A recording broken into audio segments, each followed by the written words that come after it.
So we have a lot of French, and I fought with the French army for the first, while as a second lieutenant, by accident. Well, not by accident. My battalion, 1st Battalion, 313th Infantry, 79th Infantry Division, was placed under the operational control of Baron de Guilbon, Colonel de Guilbon of the 1st French Army, for the attack on Strasbourg on the 23rd of November, 1944, which was Thanksgiving Day. The President FDR, had changed it so that it was really the 3rd instead of the 4th Thursday. It would be on the 23rd. And so since I speak fluent French, I still was a platoon leader. But for the attack on Strasbourg, crossing from the Vosges Mountains, the foothills of the Vosges, to Strasbourg, I'm trying to remember, it was 3 or 4 miles. It was just a plain up to really the Rhine River. And so, through no gallantry or reputation as a warrior on my part, I was in the first Jeep. We were all motorized because we wanted to get there as fast as possible. So I was in the first Jeep with my radio operator, and with 2 radios, one for the French commander, one for my battalion commander. So I was in the first Jeep, my battalion commander was in the second Jeep, but I couldn't yell back and forth to him. So then came a 6x6 with my platoon in it, and out of 40 men I had left at that time, 28, I think, something like that. And then behind that truck was Colonel de Guilbon's command tank. And then after that was more of the infantry from my company and my battalion. And what the Germans wanted us to do was give them some time. So between here, our jump-off point, and let's say this is the metropolis, wonderful city of Strasbourg, if any of you are familiar with Strasbourg. If you want to eat well, go to Strasbourg. All right. And they would set up a skirmish line and fire just enough small arms at us to cause us to stop, because we didn't know how deep their line was. But what they wanted us to do was have to take the time to stop, detruck, deploy, and then attack. And my platoon did all of that. And I got out of the Jeep and did my job as a platoon leader. I had no casualties, and they did that. I want to say 4 times, but it might have been only 3. They were here, here, and here. And so that would take half to 3/4 of an hour, which gave the Jerry's, the main garrison in Strasbourg, plenty of time to get over the bridge. 2 bridges, or at that time there were 2 bridges over the Rhine at Strasbourg. So, but when we got into Strasbourg, there were no Germans. And the French were out in force with wine and flowers and kisses and all of that stuff.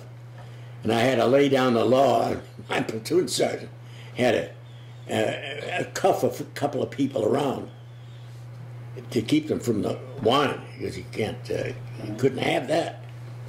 They could take the flowers and they could take the kisses, but no vino. Mm-hmm. So we got into the city, and still crowds of French, and then all of a sudden, no French anymore.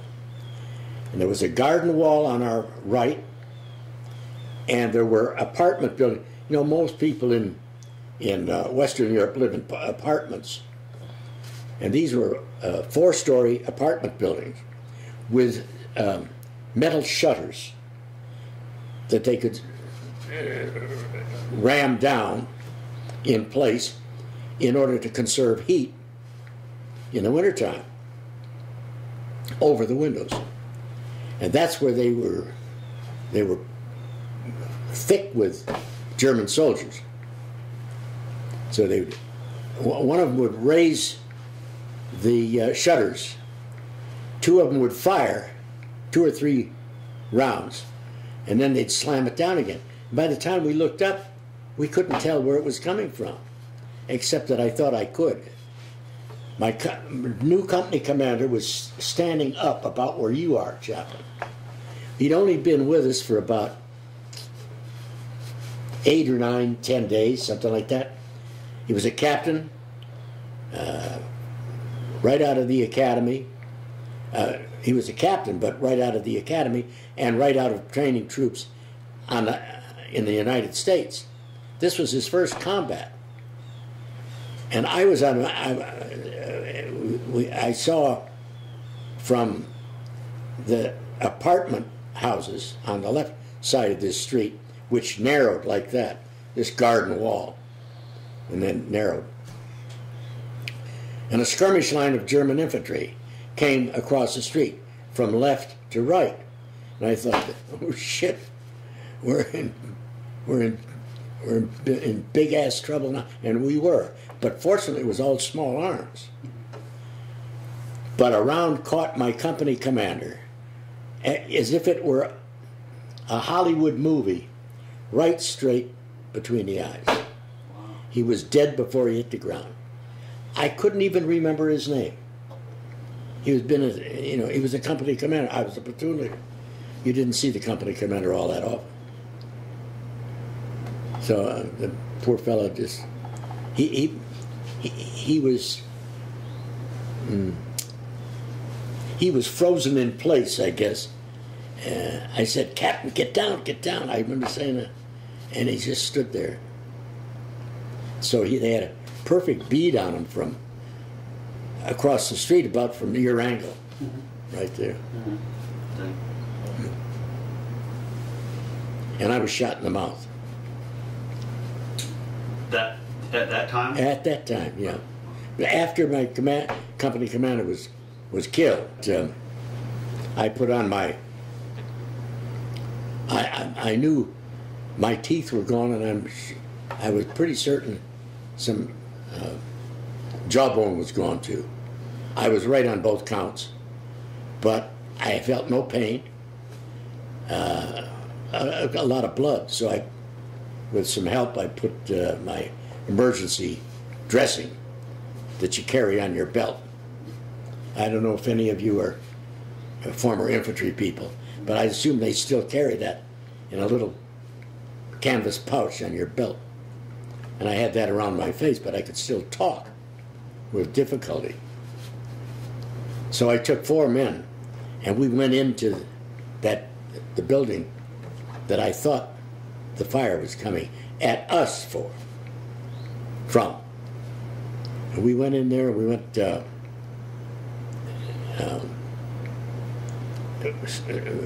quickly went through the ground, but they couldn't get any real field of fire from the ground floor. So we went to the 2nd floor, nothing. 3rd floor, that's where they were. So I killed 4 of them. In the first apartment dwelling that we got into, actual apartment that we walked into, killed 4 of them, and a couple of my other men went through and wiped out most of the garrison right there, because they were so busy. The Jerrys were so busy having a crap shoot or a turkey shoot from the front windows, they weren't paying any attention. And they couldn't see us come in if they hadn't been looking straight down at that time. So we got into the building without them knowing it. That's the only thing that saved our ass. Very interesting story, yeah. Now, you were wounded going through doing that. Oh, yeah. Yes. Yeah. But I was ambulatory, you see. How many Purple Hearts in all? Pardon? How many Purple Hearts in all? Well, if I had all of them to which I'm entitled, I'd have 11. Because, you know, if you get just a little graze, you're, or if you're in the attack and you have to jump out of a truck and you fall down and skin your knee, conceivably you'd get a Purple Heart for that. But I only accepted 3. Those were for serious wounds. So I was too busy to worry about the others. But I counted up one time, and I think it was in Korea and Vietnam. I was only wounded once in Vietnam.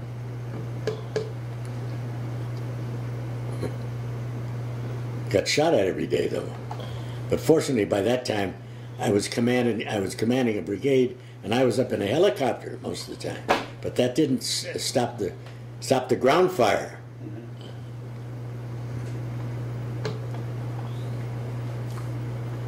But World War II was the last gentleman's war we fought, where you had lines, and the enemy had discernible lines. In Korea, South Korea, and North Korea, you couldn't tell. All they had to do was take off their rifle belt if they were a soldier, and put on the conical hat and the black pajamas, and you couldn't tell them from a farmer. And that, of course, is exactly what they did. But they're good soldiers, the North Koreans, very good soldiers.